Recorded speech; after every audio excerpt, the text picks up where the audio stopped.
Okay, everyone, we've been talking about how to think like a sociologist, how to study the world and understand the world sociologically. And in this video, we're going to talk about a really important concept that helps us to do that, and that concept is social structure. If you take any further classes beyond this one, which I hope that you do in sociology, you will see social structure over and over and over. If you read any other text, reading our own textbook, you see social structure is everywhere in the way that sociologists talk about and describe the world. So we really need to get our heads wrapped around that. But very often social structure is this kind of nebulous concept that doesn't have a very precise sort of meaning. So what we want to do in this video is really kind of try to nail down what exactly we're talking about when we talk about social structure. And then we're going to spend the rest of our course really going into the different kinds of social structures that we can think about and the ways that those social structures impact our lives. Now to do this, let's watch some football. Now I picked a clip for us to watch. That's the University of Georgia and University of South Carolina, so hopefully nobody can be mad at me about this. But we're going to watch football because I think football actually gives us a really interesting way in making sense of and understanding this concept of social structure. So let's take a look at this clip and then we'll talk. Well, the big thing is they put James Cook on the outside as a running back, and South Carolina kept Israel Mukwamo out there, the cornerback. You told Jake Fromm before the snap, we're playing zone coverage. We're changing it up. We're not going to play man. He takes the snap. You're in soft zone coverage. Ball is out of his hand before James Cook ever turns around. James Cook ever turns around. Easy first down. Play action for Fromm. Long throw to the sideline. And freshman George Pickens has a first down. Picks up 10 and a half. All right. Now, if you understand football, that may have made sense to you. If you don't understand football, that probably made no sense whatsoever. What we really just saw, if you pretend like you knew nothing about football, what we really just saw was these large men in different colored outfits. They seem to just all stand in particular places, but they're kind of scattered around this big field-looking thing. And one of the guys starts grunting and shouting something, and then he gets the football from another one of those guys. Assuming we now know what a football is, this little oblong-shaped ball, right? He gets this thing, and then he goes like he's going to throw the ball somewhere. These other guys are running into each other and hitting each other. He finally throws the ball. This other person grabs it. And then these other people come up and they grab him and throw him down to the ground. And then everyone stops. They get up. These guys with these pinstripe suits come on. They come over and grab that little oblong ball. And everyone starts to walk around like nothing had happened. Now that is a bizarre set of events. But if you knew nothing about football, that's exactly what it would look like. However, if you understand the rules that are underneath football, if you understand how the game is played, if you understand what the different positions on the field are, and what the expectations and roles are for those different positions, then you can come to understand exactly what we just saw, and it makes perfect sense to us. And so society is kind of like that for us. There's this social structure that we're not used to thinking about that sort of serves as the backdrop that defines everything else that it is that we end up doing. It is, for sociologists, the basic social context in which things happen. So we want to talk about social structure. We're going to come back to that football example in just a minute. So what is social structure exactly? When sociologists talk about social structure, in some way, they can mean different things. I mean, we'll see some of the different ways of talking about structure, but at its sort of core level, what we're thinking about and talking about is that social structure is the way that various parts of societies, our social institutions, different social groups are organized and arranged.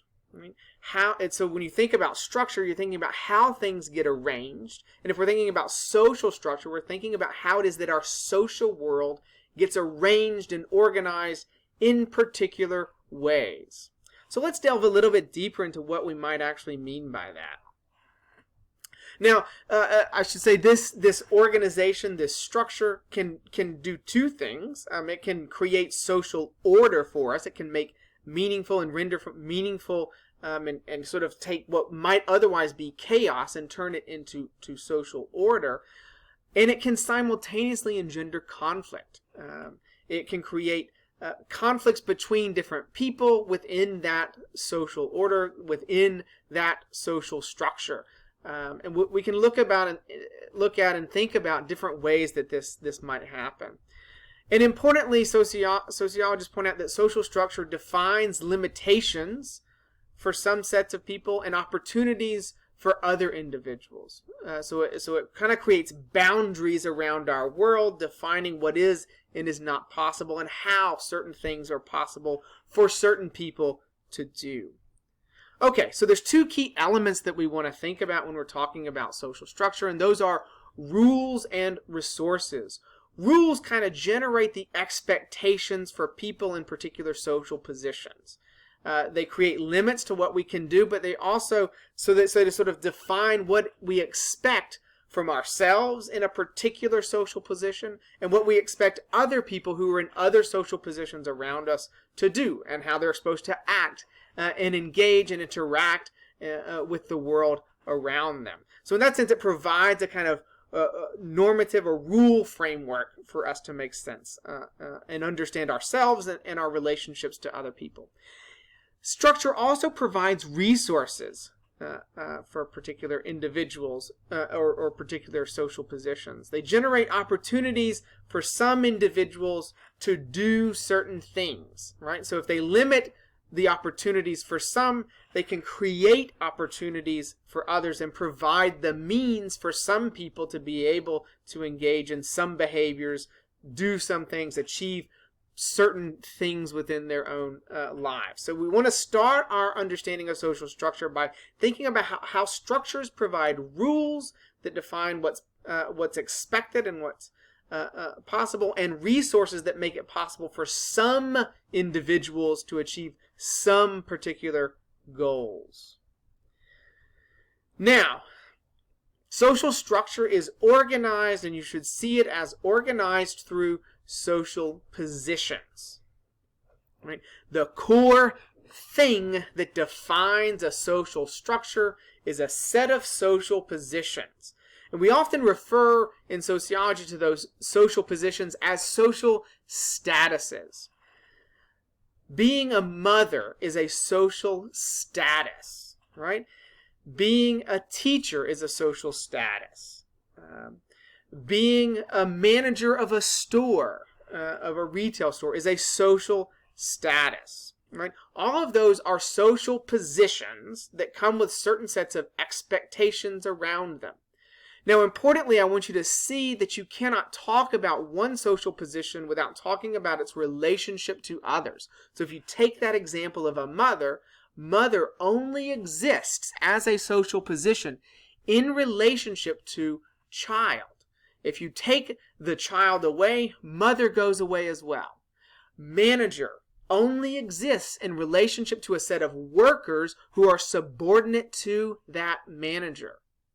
If you take away those workers, you take away what it is that the manager, him or herself, actually does. You just sort of removed that social position.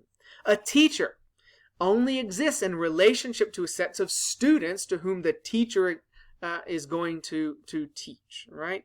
So it's really important. I think the most important thing you can come to understand here is that social positions are relational. To speak of a social position is to speak of its relationship to other social positions. Now, all social statuses or social positions have roles that are attached to them that define how individuals who are in that social status are supposed to act towards one another. They define what it means to be a person in that social position. The role, the obligation, the expectation for a mother is to care for and nurture their infant child, right? That defines the expectation we in our society have for that social role. The expectation for a manager is that They can tell workers when they're going to come to work, how hard they're going to work, what their job is going to be. That defines the social role of the manager, and the expectation is that those workers will do what the manager tells them they are going to do on the job. Right? That defines then the relationship between these two positions. All right, so you should understand then that means that social positions are situation specific. Right? If you take those same two people, the manager and the worker, and you put them into a different social situation, remove them from the workplace and put them into, let's say, a party somewhere, the expectation may be totally different. You don't expect the manager to come in and order the worker around, telling them when they can drink, when they can eat, when they can go to the bathroom, what they can do. But in the context of the workplace, that becomes perfectly understandable for us. So social positions are situation specific. What your social position is defined by the situation. So when that worker and manager leave the workplace, that relationship, their positions may be something totally different. When they go into their families, they move from being a manager or a worker, and they move into being a father or a parent or a child. Right, and it shapes what that position the person can do. So when they move into that party setting, no longer is it feasible for that manager to order the worker around. So let's go back then to that football example. Right now, we can come to understand a little bit better what was happening if we can understand the social structure of the game. That is to say, if we understand the rules, if we understand the resources, if we understand the roles and the statuses. If we understand what it means to be a quarterback, that social status, now we understand why that person has the ball when they do, why they're the one throwing the ball. We understand what the position is of the person they're throwing the ball to, the wide receiver. We understand why it is that another person on the other team comes up and hits them. If we understand that that person is a defensive back and their job is to stop that person from getting into the end zone. Right? We can come to understand then why it is that one set of players has that resource of the ball at one moment in time. We can understand why it is that the offensive line is running into and stopping the defensive line and hitting them and keeping them from getting to the quarterback. Right? All of these things become more comprehensible once we understand those rules, resources, positions, or statuses, and roles. So let's think about social structure in our own daily lives. We can think about a classroom, right? And this I want to give you as a way to think about and the kind of questions you want to ask when you're examining some social context to understand the structure around it. So if we think about the context of a classroom, it may look chaotic. There's sets of people some of whom come in and sit down at desks, some of whom stand up at the front of the classroom. Some are talking when others are not. Some people only raise their hands in order to speak. Others do not. But if we come to understand the statuses, the teacher and the student, we, in our context, understand exactly why it is that students are raising their hands. Right? The expectation is the teacher is going to talk, and the students, when they want to talk, are going to raise their hand and ask to speak. Right? That defines, in part, the relationship between the teacher and the student. And it can provide order, and it can provide conflict. When a person wants to speak, but the teacher doesn't allow them, and the teacher then has the authority to call on them or not.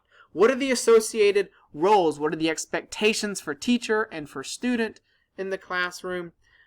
What are the rules that are in place that govern it? We have a syllabus, and a syllabus is an entire set of rules governing the expectations. And you can see on my syllabus, I have an entire set of expectations I have for you in the class. And what are the resources for different social positions?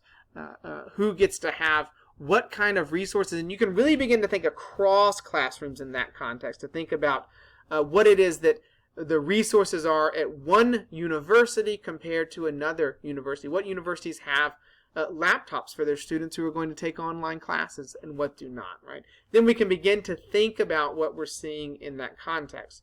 That gives us a way to think about social structure, and so you can begin to analyze the social world in a structural way around you.